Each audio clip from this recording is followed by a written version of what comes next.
ಶಾಸಕ ವೀರೇಂದ್ರ ಪಪ್ಪಿ ಜಡ್ಜ್ ಮುಂದೆ ಹಾಜರಾಗಿದ್ದಾರೆ. ಅಕ್ರಮ ಹಣ ವರ್ಗಾವಣೆ ಕೇಸ್ನಲ್ಲಿ ಇಡಿ ಅವರನ್ನು ಅರೆಸ್ಟ್ ಮಾಡಿತ್ತು. ಜಡ್ಜ್ ಎದುರು ಇಡಿ ಅಧಿಕಾರಿಗಳ ವಿರುದ್ಧ ವೀರೇಂದ್ರ ಪಪ್ಪಿ ಆರೋಪ ಮಾಡ್ತಾ ಇದ್ದಾರಂತೆ.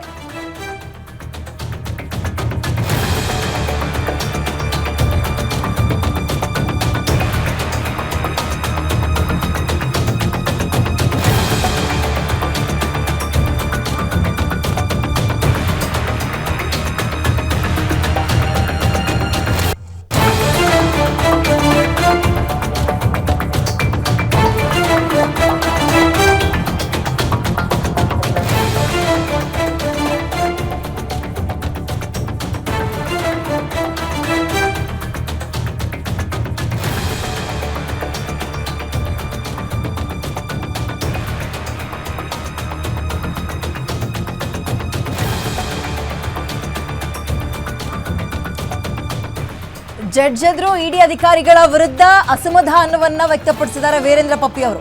ಏನಂತ, ನನ್ನ ಇವ್ರು ಚೆನ್ನಾಗಿ ನೋಡ್ಕೊಂಡಿಲ್ಲ ನೋಡಿ ಸರ್. ಜನಪ್ರತಿನಿಧಿಗಳ ಕೋರ್ಟ್ಗೆ ಹಾಜರುಪಡಿಸಿದ್ರು ಅಧಿಕಾರಿಗಳು. ಇದೀಗ ಇವತ್ತು ವೀರೇಂದ್ರ ಪಪ್ಪಿ ಅವ್ರನ್ನ ಕಸ್ಟಡಿಗೆ ಕೊಟ್ಟ ನಂತರ ಮೊದಲನೇ ದಿನ ಮಾತ್ರ ಸ್ವಲ್ಪ ಚೆನ್ನಾಗಿ ನೋಡ್ಕೊಂಡ್ರು. ಅದಾದ್ಮೇಲೆ ನಾನು ಇದ್ದಲ್ಲ ರೂಮು, ಗಾಳಿ ಬೆಳಕೆ ಇರಲಿಲ್ಲ ಸರ್. ಅಲ್ಲಿಗೆ ಚಿಕ್ಕ ಕಿಟಕಿ ಮಾತ್ರ ಇತ್ತು, ಅದರಲ್ಲೇ ಗಾಳಿ ಬೆಳಕು ಬರ್ಬೇಕು ನನಗೆ. ಸರಿಯಾಗಿ ಊಟ ತಿಂಡಿನೂ ಕೊಡಲಿಲ್ಲ ಅಂತ ಶಾಸಕ ಗಂಭೀರ ಆರೋಪ ಮಾಡಿದ್ದಾರೆ.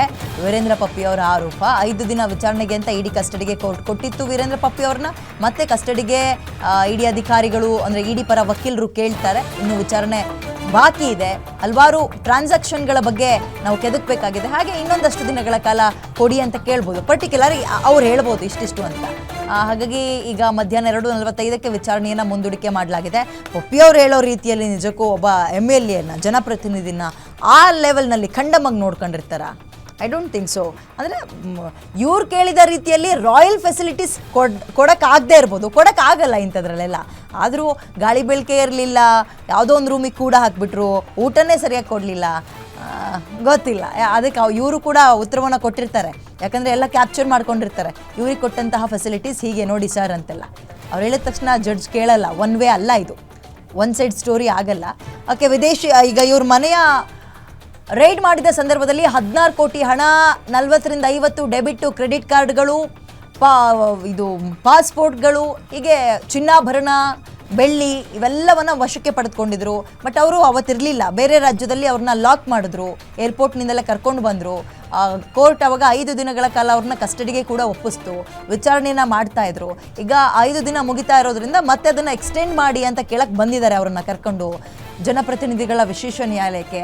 ಆವಾಗ ವೀರೇಂದ್ರ ಪಪ್ಪಿ ಅವರಿಗೆ ಕೆಲವೊಂದು ಅಸಮಾಧಾನ, ನನ್ನನ್ನು ಚೆನ್ನಾಗಿ ನಡೆಸ್ಕೊಳ್ಳಿಲ್ಲ ಅಂತ. ಓಕೆ, ಮೋರ್ ಡೀಟೇಲ್ಸ್ ನನ್ನ ಕಲಿಗೆ ಅಜಯ್ ನೀಡ್ತಾರೆ. ಅಜಯ್, ಓಕೆ, ಈಗ 2:45ಕ್ಕೆ ವಿಚಾರಣೆ ಮುಂದೂಡಿಕೆ ಆಗಿದೆ. ಇನ್ನು ಎಷ್ಟು ದಿನಗಳ ಕಾಲ ಅವ್ರನ್ನ ವಶಕ್ಕೆ ಕೇಳಬಹುದು ಇಡಿ?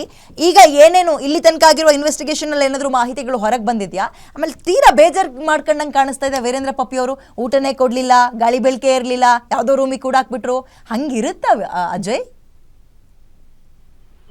ವಿಜಯ್, ಏನು ಶಾಸಕ ಆನ್ಲೈನ್ ವಿಚಾರಕ್ಕೆ ಸಂಬಂಧಪಟ್ಟಂತೆ ಅಧಿಕಾರಿಗಳು ತಮ್ಮ ಕಸ್ಟಡಿಯಲ್ಲಿ ಇಟ್ಕೊಂಡು ಜನಪ್ರತಿನಿಧಿಗಳ ಕೋರ್ಟ್ಗೆ ಹಾಜರುಪಡಿಸಿತ್ತು.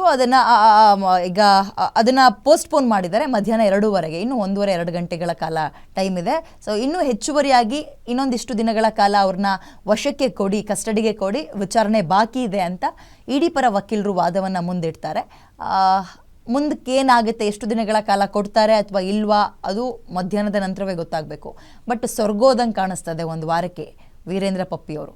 ಇವರು ಲಕ್ಷ್ಮೀ ಪುತ್ರ ಅಂತ ಹೇಳ್ಬೋದು ಇವ್ರನ್ನ. ಕೋಟಿ ಕುಬೇರ ಅಲ್ಲ, ಲಕ್ಷ್ಮೀ ಪುತ್ರ. ಎಣಿಸ್ಲಿಕ್ಕೆ ಆಗಲ್ಲ ಆ ಪ್ರಮಾಣದಲ್ಲಿ ಹಣ ವರ್ಗಾವಣೆ, ಹಣ ಹೊಂದಿಸ್ಕೊಳ್ಳೋದೆಲ್ಲವೂ ಕೂಡ ಇವ್ರ ಹತ್ರ ಇತ್ತು ಅಂತ.